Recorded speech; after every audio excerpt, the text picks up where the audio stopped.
মাতৃসংঘ হচ্ছে দরজায় দরজায়, ডিপির মাধ্যমে, ডিপির মায়েদের ঘরে, দাদাদের ঘরে, সেইখানে মাতৃসংঘ হচ্ছে। ঠাকুরের মন্দিরে 2 বছর আগেও তো আমাদের মাতৃসংঘ মন্দিরে হতো, বাড়ি বাড়ি মায়েদের হতো। এখন থেকে আচার্যদের নির্দেশ কি? আচার্যদের নির্দেশ হচ্ছে দুয়ারে দুয়ারে, দরজা দরজায় যাও, জল বাতাসা কারো যদি নাও থাকে নেওয়ার মতন ক্ষমতা, তার ঘরে কি করো, তাকে জাগাও। কেন? তার মঙ্গলের জন্য। তারা এখনো ডিপির মাধ্যমে যারা আছেন তারা এখনো বুঝতে পারছেন না যে মঙ্গলটা কত দরকার, প্রত্যেকের মঙ্গলটা কিরকম দরকার। আমরা নারীর নীতিতে ঠাকুর প্রথম যে বাণীটা দিয়েছেন, মেয়ে আমার যেটা বলে অনেকটা আছে, বলছি না, সেইটা আমাদের প্রত্যেকটা মায়েদের মাতৃসংঘ করবো। কেন? প্রত্যেকটা মা, কুমারী মায়েদের মাতৃসংঘ করার দরকার। আমরা বয়োজ্যেষ্ঠ মায়েরা করি ঠিকই, কিন্তু তাদের অনেকটা পেরিয়ে গেছে। ছোট ছোট তাদের ঘরের, আমাদের ঘরের ছোট ছোট কুমারী মেয়েরা যারা আছে তাদের নিয়ে কিন্তু মাতৃসংঘ, তাদের নিয়ে সৎসঙ্গ করা উচিত। কারণ তারাই ভবিষ্যতের সুন্দর একটা প্রজন্ম এনে দিতে পারবে। তাই মাতৃসংঘ কিন্তু জাতা কথা না। ঠাকুর যেমনটা বলেছেন সেটা যদি আমরা না করতে পারি তবে আমাদের মঙ্গল নেই। একটি মায়ের একটি সন্তান হয়েছে ছেলে, আরেকটি মায়ের একটি সন্তান হয়েছে মেয়ে। মেয়েটিকে মা ডাক্তার তৈরি করেছেন। ডাক্তার তৈরি করতে হলে কত কষ্ট হয় আপনারা জানেন, আমরা সবাই জানি। মেয়েরও চাই, বাবা মায়েরও চাই, আর্থিক চাই, সমস্ত কিছু, মেধা চাই, তবে একটা ডাক্তার তৈরি হয়। আর আরেকজন যে ছেলেটির মা, সেটিতে বড় হয়েছে, আস্তে আস্তে সে কিরকম হয়েছে ততটা জানি না, কিন্তু সে পরবর্তীতে হয়েছে একটা জল্লাদ হয়েছে। এখন সেই ডাক্তারি পড়া মেয়েটি আপনারা সবাই জানেন, আরজি করে সেই ডাক্তারি পড়া পড়ুয়া মেয়েটি, আর জল্লাদ হচ্ছে ওই মায়েরই। একইভাবে কিন্তু জন্ম হয়েছে, একই আদরে লালন পালনে সেই জল্লাদের জন্ম হয়েছে, পালন হয়েছে, সেই ডাক্তার পড়ুয়া মেয়েটির জন্ম হয়েছে, লালিত পালিত হয়েছে। তবে কিসের অভাব? এরকম অত্যাচারের মধ্যে গেলে আজকে তার মা বাবা, তাদের মা বাবার কাছে গিয়ে দেখুন, মেয়েটির মা বাবা এখন কি চাইবে? মেয়েটির মা বাবা এখন চাইছে সব নিয়ে যে আমার কোনো কিছু চাই না, ডাক্তার চাই না, আমার মেয়েকে ফিরিয়ে দাও। পারবে কেউ ফিরিয়ে দিতে? পারবে না। জল্লাদ দেবে, জল্লাদ বলছে আমাকে ফাঁসি দাও। জল্লাদকে ফাঁসি দাও, তার মাও তো চাইছে যে আমার ছেলে বাঁচুক, কিন্তু দুজনে কাজ আলাদা। কি অত্যাচারী পুরুষ, কিরকম! এখন তাদের ঘরে নিশ্চয় পুজো হয়, কিন্তু পুজো হয় সদ্গুরুর পুজো হয়, ইষ্টভীতি আছে কিনা সেটাই সন্দেহের ব্যাপার। ঠাকুরকে গ্রহণ করা আছে কিনা সেটাই ব্যাপার। জ্ঞান বুদ্ধি, টাকা, বিদ্যা বুদ্ধি সমস্ত কিছু আছে, কিন্তু কি নেই? ঠাকুর যেভাবে বলেছেন সেই চলা বলা করা, সেই নেই, বিবেক নেই, বিচার নেই। তাই তো ঠাকুর এত চিৎকার করে সব দাদা মায়েদের দিয়ে ঘরে ঘরে গিয়ে বলাচ্ছেন। কাদের জন্য? যে যাচ্ছে, যারা যাচ্ছে তাদেরও ভালো, যাদের ঘরে যাচ্ছে তাদেরও বাঁচা। ঠাকুরের এই নীতি ছাড়া, এছাড়া কোনো গতি নেই। আজকে সেই মা বাবাকে তো আমরা অনুভব করি, বলুন তো কি অবস্থা? সেই মা, সেই মায়েরা কি চাইছে আজকে? না সেই ডাক্তারি চাইছে, না সেই জল্লাদের কিছু চাইছে জীবন ভিক্ষা।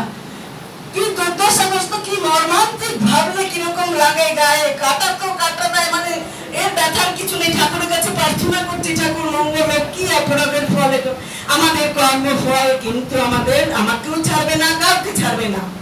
তাই তো ঠাকুর বলেছেন সৎসঙ্গ মাতৃসংঘটা হচ্ছে আমাদের কর্ম করার জায়গা, সুকর্ম করার জায়গা তিনি বলে দিয়েছেন। সুখাদ্য, সুবিবাহ, সুবেশভূষা, মেয়েদের চলা কিরকম হবে, বলা কিরকম হবে, ঠাকুর নারীর নীতিতে বলে দিয়েছেন। নারীর নীতি মানে মাতৃসংঘ, মানে ওইসব ফলো করে চলা। গান বাজনা, প্রসাদ পাওয়া, সেটা তো আছেই। ঠাকুর কিরকম মায়েদের হতে বলেছেন সেইটা আমার চরিত্রে আছে কতটুকু, আমি কতটুকু সমাজকে সেরকম ভাবে দেখাতে পারছি। একটা কুমারী মেয়ে কিরকম ভাবে চলতে হয়, কিরকম ভাবে কুমারী মেয়েদের বেশভূষা পরাবে। বাজারে অনেক পোশাক পাওয়া যাচ্ছে, তাদের ব্যবসা। সিনেমায় অনেক কিছু দেখাচ্ছে, তাদের ব্যবসা, তারা রোজগার করে খাচ্ছে। কিন্তু এইসব ঘটনা হতে হতে আজকে দেশের কি অবস্থা, ঘরে ঘরে দেখুন তো। একটা মায়ের সন্তানের ওরকম অবস্থা, তার বাড়িতে তার মা বাবা কি হার, ঘরে ঘর কি কাহানি, নিত্য নতুন হচ্ছে, ঘর কি কাহানি চলছে। তা সেইগুলো আমাদের সৎসঙ্গের মাধ্যমে ঠাকুর চেঁচিয়ে বেড়াচ্ছেন, আচার্যদের চেঁচিয়ে যাচ্ছেন, DP DP work. DP work কেন বলেছেন? আচার্যদেবের কথা সেদিন একটা দেখলাম, আচার্যদেব বলছেন যে আমি অপমানিত হবো এখানে যাই, কিন্তু আমি ঠাকুরের কথা বলবো। আচার্যদেবের বলা, আপনারা হয়তো জানেন, আচার্যদেব বলছেন আমি এখানে গেলে অপমানিত হবো, কিন্তু ঠাকুরের কথা আমি বলবোই। আর ঠাকুরও বলেছেন, আমি পড়েছি যে ঠাকুর বলছেন আমি মঙ্গল করব করব করব, তাতে আমাকে যে যা বলে বলুক। ঠাকুরকে তো কত কথা শুনতে হয়, আমরা জানি, আপনারা সবাই জানেন।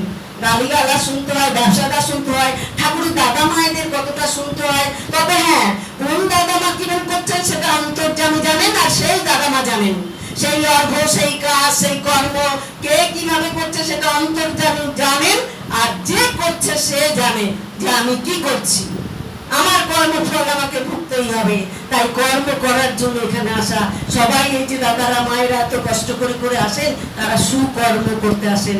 আমরা জানি না কোন জন্মে কি করে এসেছি, কত জন্ম চলে গেছে পেছনে, আগে কত জন্ম হবে জানেন তিনি। তাই তো আমরা কত লাকি যে আমরা সদ্গুরুকে পেয়েছি, সদ্গুরুর নাম পেয়েছি এই জীবনে। মানব জন্ম শ্রেষ্ঠ জন্ম আমরা সবাই জানি। এই জন্মে যদি আমরা সদ্গুরু ধরতে না পারলাম, তবে আমাদের কোন জন্ম 84 লক্ষ জনি পার করে আমরা এই মানব জন্মের অধিকারী হয়েছি। এই জন্মে যদি আমরা সদ্গুরু লাভ করতে না পারলাম, আগামী দিনে কি হবে কোনো সিওরিটি নেই কর্ম অনুযায়ী। তাই তো তিনি সুকর্ম করার কথা বললেন। সপ্তাহে ঠাকুর ঠাকুর ঠাকুর। দাদা মায়েদের কি কোনো কাজ নেই? ভর দুপুরে মায়েরা কত কষ্ট করে বেরিয়ে পড়ছেন এই ঠাকুরের মাতৃসঙ্গের জন্য, এই সৎসঙ্গের জন্য। কত ভাঙা ঘর জোড়া লেগে আছে, আর এই মাতৃসঙ্গ সৎসঙ্গ না করার জন্য কত গড়া সমাজ, গড়া ঘর, বিদ্যা বুদ্ধি টাকা সোফা সেট এসি সব আছে, কিন্তু ডিভোর্স ডিভোর্স শান্তি নেই, কোনো শান্তি নেই, কোনো কিছু নেই। আছে তো সবকিছু, কেন নেই? ঠাকুর সেখানে নেই, সেখানে মাতৃসঙ্গ নেই, সেখানে ঠাকুরের কথা মানা নেই, সেখানে ঠাকুরের খাদ্য বিচারে যা বলা হয়েছে সেই সব করা নেই, পরেও পরিচ্ছদ নেই, বিচারের অভাব, সুবিচারের। তাই তো ঠাকুর এইভাবে সমস্ত সৎসঙ্গে, সমস্ত মাতৃসঙ্গে বড় মা যেমন করে বলে গেছেন আমাদের করা লাগে, ঠাকুর যেমন করে বলছেন সেরকম করে করা লাগে, তবে আমাদের মাতৃসঙ্গ সৎসঙ্গ করা সার্থক হবে। এককে বাঁচো, অন্যকে বাঁচাও। তাই তো দুপংক্তি গাতে গাতে আমি বিরাম দিয়ে দেবো। जैसे ही रखो तुम ऐसे ही रहना, राधे राधे राधे राधे राधे राधे जपते रहिना। जय गुरु, সবাই ভালো থাকবেন। জয় গুরু।